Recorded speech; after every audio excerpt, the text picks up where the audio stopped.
Thank you, worship team, the Lord of heaven and earth.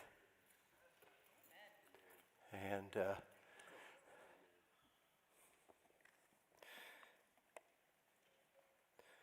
truth that's hard to get our heads and hearts around, because it seems like there's a lot of things that God's not giving his attention to the way we want him to. But as the all-powerful, all-knowing, perfectly loving God, he's working all things together for his good and glory and for our good who know him. The Lord of heaven and earth. And this morning, we're gathered here as a church family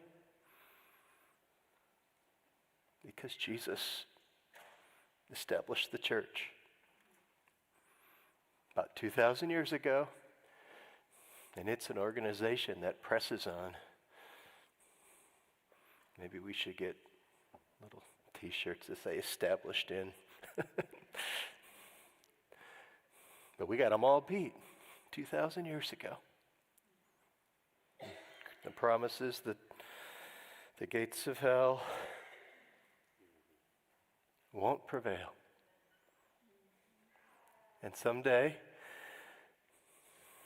Jesus will right all wrongs and every knee will bow. And your pastors and I pray that your knee on this side of eternity has already bowed to Jesus. Galen, thank you for your words, for your example to us as pastors. Thank you for your years of shepherding alongside us. In your programs, there's a place for notes, but there's also a place on the connection cards, and we remind you of this nearly every week for you to write down things that God's doing in your life and the people you love. Words of thanksgiving and praise. Burdens that you have. And your pastors and deacons pray through those things regularly. And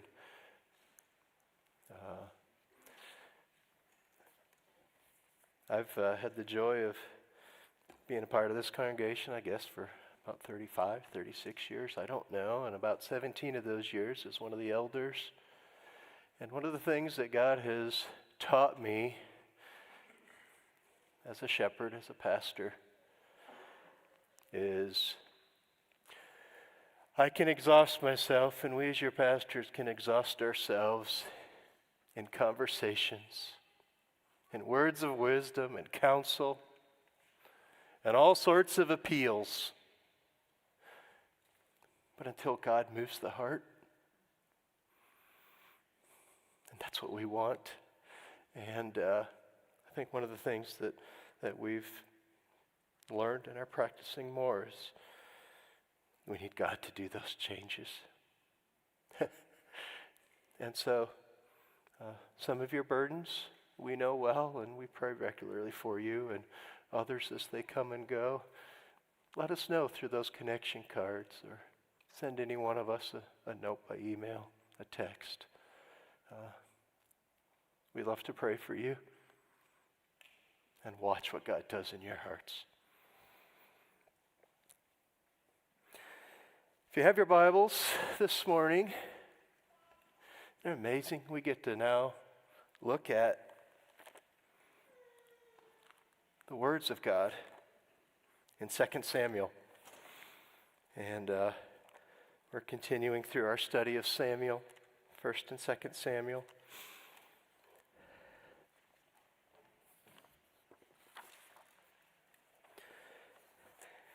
And last week, Pastor Greg took us through chapter 1. And in the flow of the narrative of 1 and 2 Samuel, Samuel anointed King Saul as the very first king of the nation of Israel. And Saul had great potential. And then Saul's life, as we looked at in the end of 1 Samuel, he walked away from God. He walked away from Samuel, the prophet of God. And his life, his ministry, his reign as a king just crashed. And 3 times in the end of 2 Samuel chapter 1 in David's lament at the death of King Saul is the mighty has fallen. The one who had so much great potential. The one who was the first king anointed by God has fallen. And then in the narrative, David begins to take a little more prominence. And way back in the middle of 1 Samuel, he was anointed by Samuel, probably as a teenager. And then for a short time, David ministered in the palace to King Saul. And when King Saul would have a troubled heart, David would come and lead worship. And Saul would get relief, and then at times Saul would even be more troubled, and at least on 2 occasions, Saul became so angry and was so out of his mind that he picked up a spear and threw it at David, the worship leader. I think of that in those moments, how close David was to the throne that God had told him through the prophet Samuel that would be his someday. And I don't think David had any idea what the journey would be like to actually get to the throne. And there's a book by Gene Edwards called The Tale of 3 Kings. And resonates with me. It's written poetically. The author takes some privilege in filling out some of the episodes in David and Saul and Absalom's lives. But Saul was not ready for the throne. And as the pressures of the kingdom and the power that he was given came to him, Saul failed. And David, as Greg reminded us and as we've looked at, is described as someone unique, someone who had a heart like God's heart, a man after God's heart. And there are some qualities that are in David that weren't in Saul. And how did those qualities get there? How did that character get there? I think there's 2 very powerful ways that it got there. One was he spent time in the fields as a shepherd, caring for weak, vulnerable sheep day and night alone. But as we read in the Psalms, not alone, because David spent a lot of time with God in those years of preparation as a shepherd.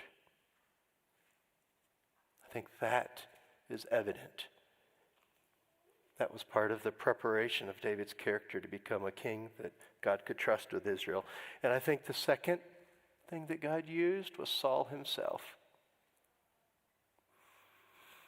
Because Saul was such a sad, frightening example. And I think David would have said, I don't want to be like him. I don't want my life to end like that. And what did God do? God used Saul for years and years and years, chasing David through a wilderness. And David spent nights in caves, nights alone, nights fleeing. And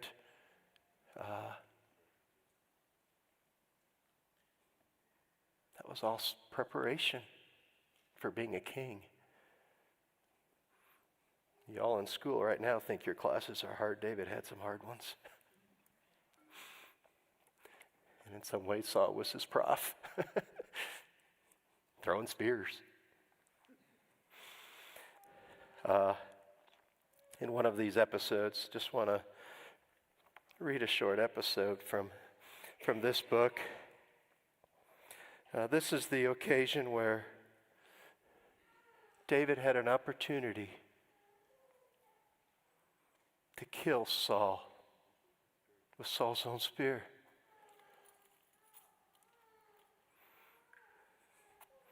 And from all of man's perspective, Saul deserved that. For all that he had done. And in fact, David's men with him were saying, this is your moment, David. And Gene Edwards in this little book plays out an episode which is a conversation between Joab, David's commander, David's leader of his soldiers, his band of men, and David. And here's Joab speaking. Why, David, why? The place was another nameless cave. The men stirred about restlessly. Gradually and very uneasily, they began to settle in. All were as confused as Joab, who had finally voiced their question. Joab wanted some answers, and now David should have seemed embarrassed or at least defensive, but he was neither. He was looking past Joab like a man viewing another realm that only he could see. Joab walked directly in front of David, looked down on him, and began roaring his frustrations. Many times he almost speared you to death in his palace. I saw that with my own eyes. Finally you ran away. Now for years you've been nothing but a rabbit for him to chase. Furthermore, the whole world believes the lies that he's telling about you. He has come, the king himself, Saul, hunting every cave, pit, and hole on earth to find you and kill you. But tonight you had him at the end of the spear, and you did nothing. Look at us, Joab says. We're animals again. Less than an hour ago, you could have freed us all. Yes, we could all be free right now, free, and Israel too. She would be free. Why, David? Why did you not end these years of misery? There was a long silence. Men shifted again uneasily. They were not accustomed to seeing David rebuked so harshly. Because, said David very slowly, because once long ago, he was not a mad king. He was young, he was great in the eyes of God and men. And it was God who made him king, God, and not men. Joab blazed back, but now he is mad, and God is no longer with him. And David, he will kill you. This time it was David who blazed with fire. Better he kill me than I learn his ways. Better he kill me than I become as he is. I shall not practice the ways that cause kings to go mad. I will not throw spears, nor will I allow hatred to grow in my heart. I will not avenge. I will not destroy the Lord's anointed, not now, not ever.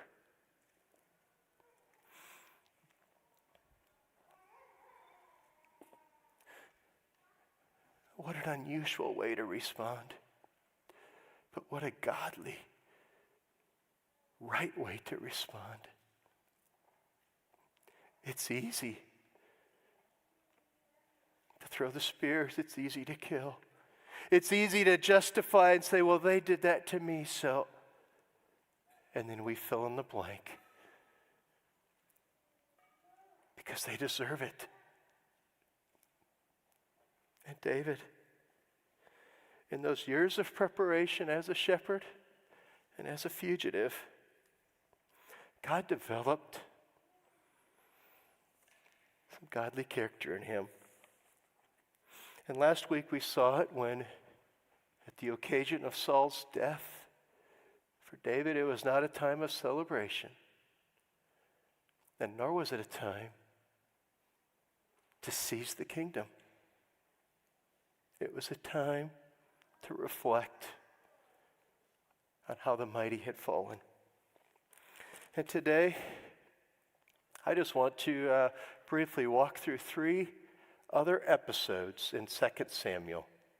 And we're going to just read through these passages. I'll make some comments on each one. But I think in each of these 3 episodes, we see David's godly character on display again, maybe in a slightly different facet, but I still think at the root of it was David had a great dependency and a trust in God. He's content. He waited on the Lord. And he loved his enemies.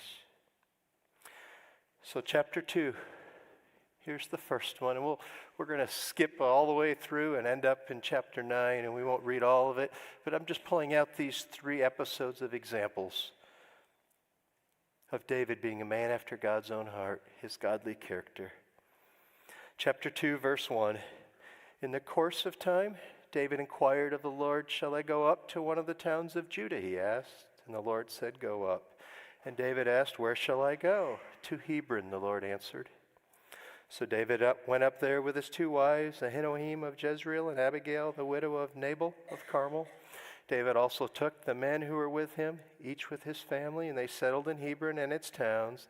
Then the men of Judah came to Hebron, and there they anointed David king over the tribe of Judah. There's no king. Saul has just died. And David, instead of pursuing the throne and authority, pursues God, turns to God and says, "God, what do you want me to do?" And God directed him to Hebron. He took his family there, his men there. And in verse 4, the people of Judah actually came, the men of Judah actually came to David and anointed him as king. Just a little picture of David's, like, he's not out to see something. But they saw something, they knew something in David. And he's anointed king over a portion of Israel. And he ruled in Hebron for about 7.5 years. But now the rest of verse 4, follow it with me, please. When David was told that it was men from Jabesh Gilead who had buried Saul, he sent messengers to them to say to them, "The Lord bless you for showing this kindness to Saul, your master, by burying him. May the Lord now show you kindness and faithfulness, and I too will show you the same favor because you have done this. Now then be strong and brave, for Saul your master is dead, and the people of Judah have anointed me king over them." One of the things that the author records when David becomes king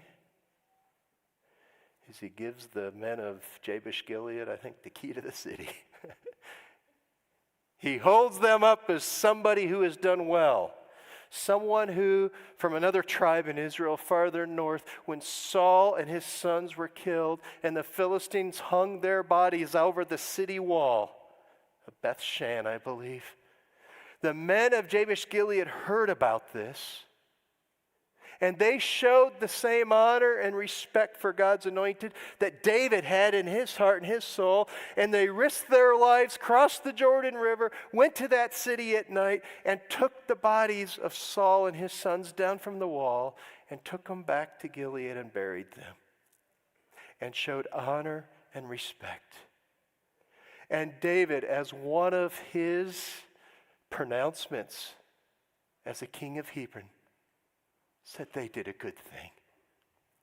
They did the right thing. He commended them. He congratulated them. David had a deep respect for King Saul, and it was natural for him to recognize and bless others who did likewise.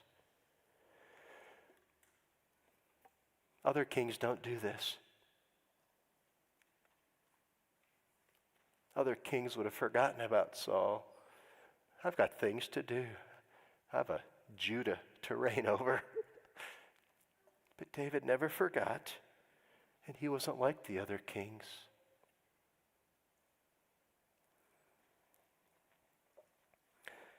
So the rest of chapter 2 chapter 3, Ishbosheth gets set up as king. He's a son of Saul. He gets set up as king over the rest of Israel. And so you have David and his small band of people and his family in the nation, or in the tribe of Judah. And then you have Ishbosheth, who's set up by Abner, and he's ruling the rest of Israel. And there's this battle going on between David's house and the remnants of Saul's household through Ishbosheth and Abner. And then we read that Abner is killed, and Ishbosheth, the son of Saul, is losing more and more control over that nation and over that kingdom. And David's kingdom is growing stronger and stronger and stronger. Read that in chapter 3, verse 1. The war between the house of Saul, the house of David, lasted a long time. David grew stronger and stronger while the house of Saul grew weaker and weaker.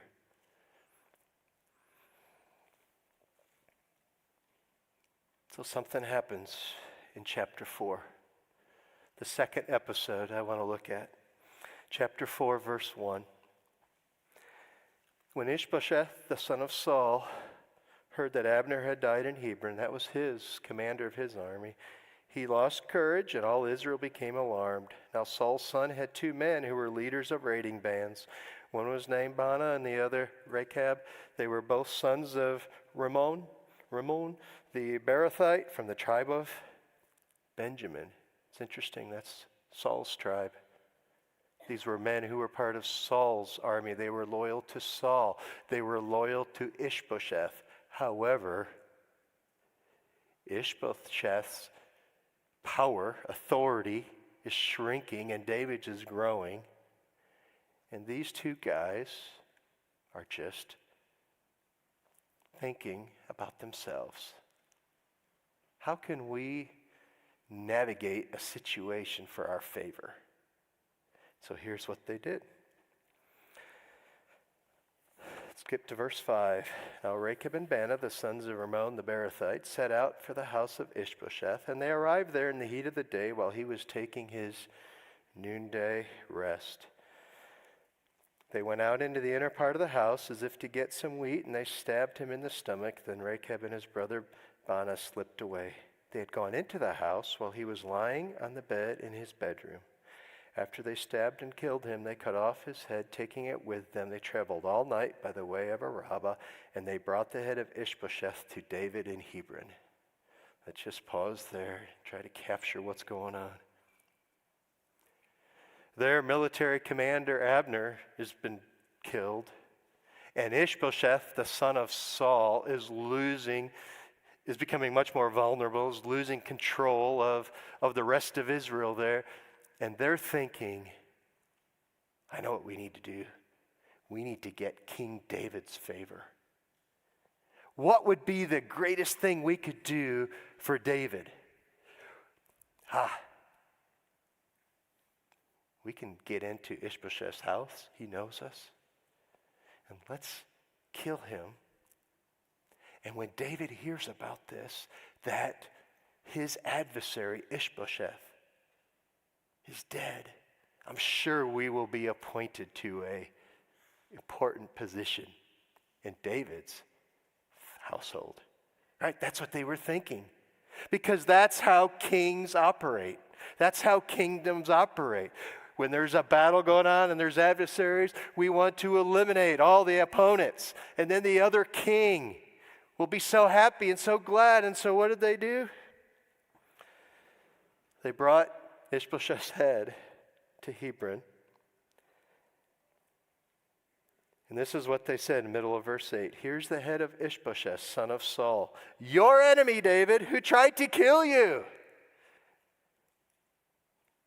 It's true. But David never allowed Saul to overwhelm his heart and mind and be his enemy. Right? He tried to kill you. This day the Lord has avenged my Lord the king. Let's get the Lord in there, a little bit of churchy. Against Saul and his offspring. And David answered Rechab and his brother Baanah. And if he would have been any other king, he would have let out a sigh of relief and say, "Oh, thank you guys. My adversary's killed. It's time to take over the kingdom." And instead, what does David do? "As surely as the Lord lives, who has delivered me out of every trouble." Verse 10, when someone told me Saul is dead and thought he was bringing good news, that's chapter 1, the Amalekite. "I seized him," David said, "and I put him to death in Ziklag." That was the reward I gave him for this news. "How much more when wicked men have killed an innocent man in his own house and in his own bed? Should I not now demand his blood from your hand and rid the earth of you?" So David gave an order to his men, and they killed those 2 men. They cut off their hands and feet and hung their bodies by the pool in Hebron. Then they took the head of Ishbosheth and buried it in Abner's tomb at Hebron. David did the maybe unthinkable. These 2 guys thought they were doing David a favor. But David had a character. I think maybe there's 2 things that are revealed in his character here. One is his continued love for Saul's household. And the other is his justice. He saw this as murder. This was not an act of war. This was 2 men who murdered Ishbosheth in his house, in his bed. And David acted swiftly to judge those men for the wrong that they had done. He executed justice, and at the same time was demonstrating a continued love for Saul and his household. And then, chapter 5, verse 1, what's David going to do now that the opposing king has been eliminated? "All the tribes of Israel came to David at Hebron," chapter 5, verse 1. It said, "We are your own flesh and blood. In the past, while Saul was king over us, you were the one who led Israel on their military campaigns. And the Lord said to you, you will shepherd my people Israel, and you will become their ruler, their king, their captain." When all the elders of Israel had come to King David at Hebron, the king made a covenant with them at Hebron before the Lord, and they anointed David king over Israel. David's 37, 38 years old at this point. Perhaps when Samuel anointed him, he was a teenager. He's waited 20 years. Maybe I say it a different way. It took God 20 years to prepare him to be a king that God could trust with his people. And even in this moment when the other king, Ishbosheth, his adversary's gone, we don't see David going to Israel and announcing that he's king, taking it over. Instead, he's still there in Hebron in Judah, and the people from Israel come to him, and it almost seems like he's reluctant, but they see in him, and they know that he's God's anointed. They use that word, you shepherd your people and rule your people. And they saw that in David, and they came to him, and they, it seems, are taking the initiative to anoint him as king. And finally, after maybe 20 years of waiting, those who exalt themselves will be humbled, and those who humble themselves will be exalted. And David was a humble, broken man, but ready to be king finally.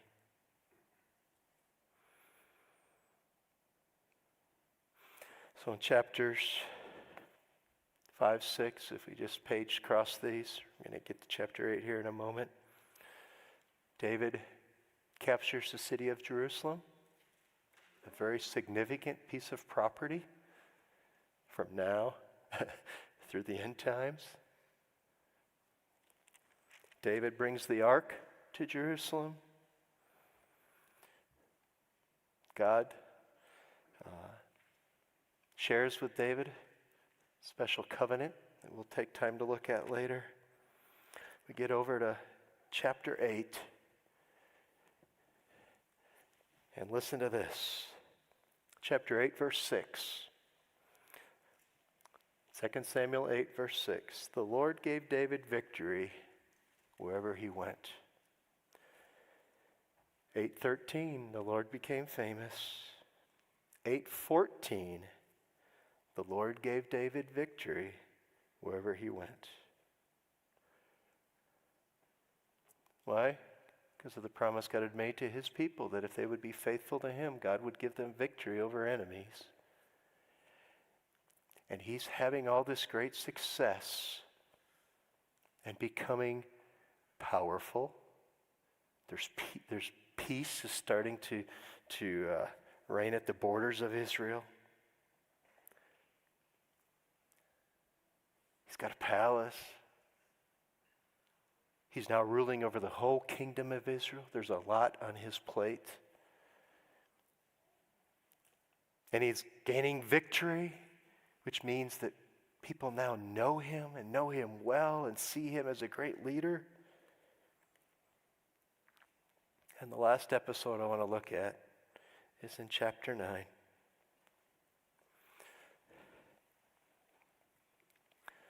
Because how does a king who has all this power and authority and prominence and fame going to respond? What's he going to do? And in chapter 9, he does what a typical king would not do. We don't know how many years after Saul's death this is. We know he's probably 30, 40, maybe even 50 years old at this point. Chapter 9, verse 1. David asked, is there anyone still left in the house of Saul to whom I can show kindness for Jonathan's sake? What in the world? What king thinks of this? There's so much business in the kingdom. There's so much to do. And God's Spirit prompts David to think, God has given me so much. Is there now someone that I could show kindness to, that I could bless? God has given me so much.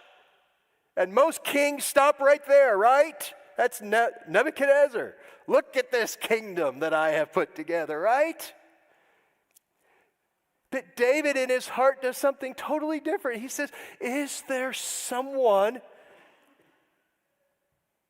that I could share my blessing with? God has been so kind to me. I think this comes from his years of being a shepherd,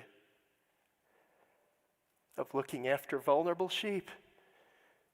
Who could I show kindness to? And then on top of that, is there someone in Saul's household?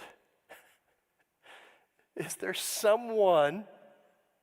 Remember that adversary from years and years and years ago?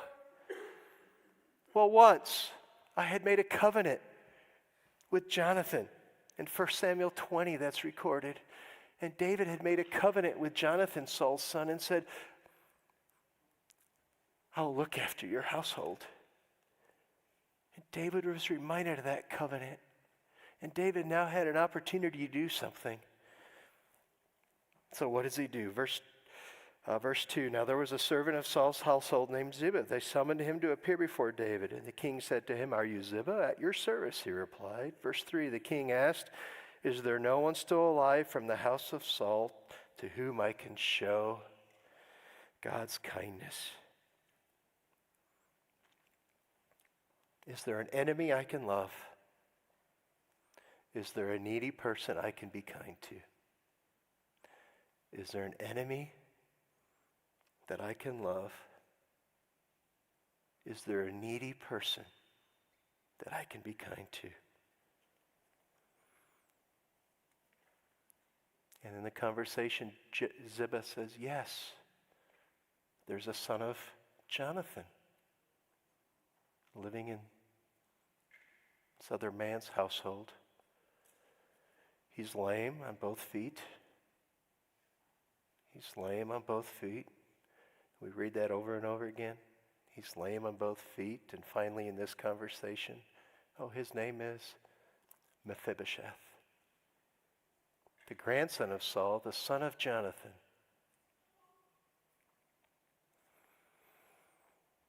Verse 5, so King David had him, Mephibosheth, brought from Lo-debar, from the house of Machir, son of Ammiel.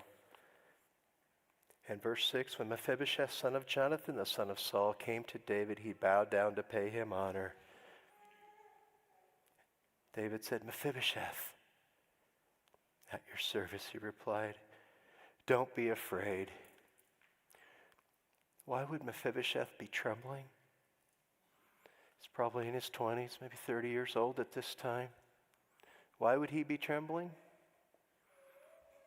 Because most kings would be looking for someone else to eliminate, especially with all the power and fame. And instead, David uses that. In verse 7, don't be afraid. I will show you kindness for the sake of your father Jonathan. I'm going to be kind to you. Here's how I'm going to do it. I'm going to restore to you the land that belonged to your grandfather Saul.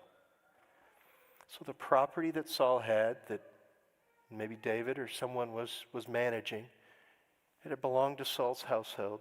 Mephibosheth, I'm going to give you that property, a way for you and your descendants to make a living. And then he says, and you will always eat at my table. Come to my house, under my protection. Not a threat. You don't have to fear. Because I love you, Mephibosheth. And God has given me the means. And I want to be kind to you. And 4 times in this chapter, it says, he's going to eat at the king's table. He's going to eat at David's table in David's household. David again displays this godly character of loving kindness.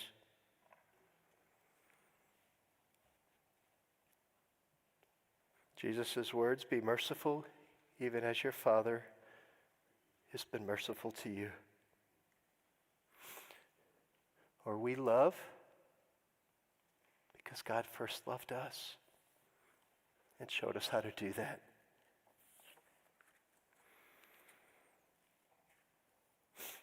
Proverbs 14:31 says, the one who oppresses the poor shows contempt for their maker, but whoever is kind to the needy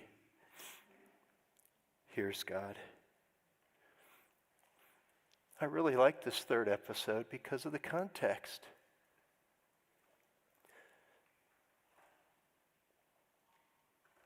We don't have examples of rulers, of people in authority who show kindness. Usually, they become tyrants, sometimes soft tyrants, but usually what? They look for ways to take from the vulnerable, to control the vulnerable. They let the power go to their head, right? And David in this moment said, I want to show kindness to a man who's lame. You can read about how he became lame back in chapter 4, verse 4.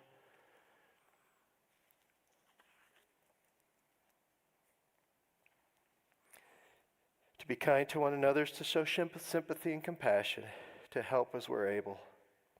Sometimes it's the Holy Spirit who nudges us to move forward to be help to someone in need. Acting upon this nudging is both pleasing to God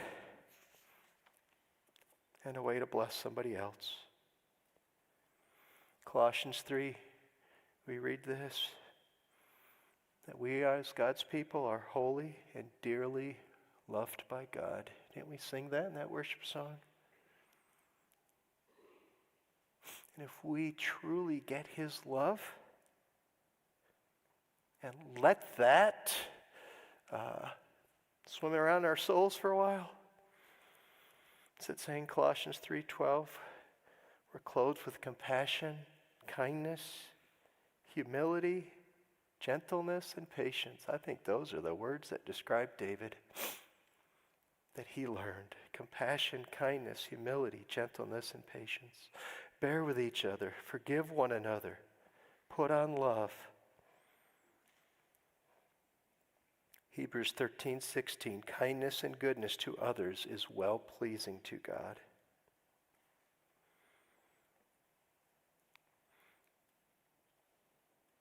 I thank the Lord for people in this congregation that model for us what it means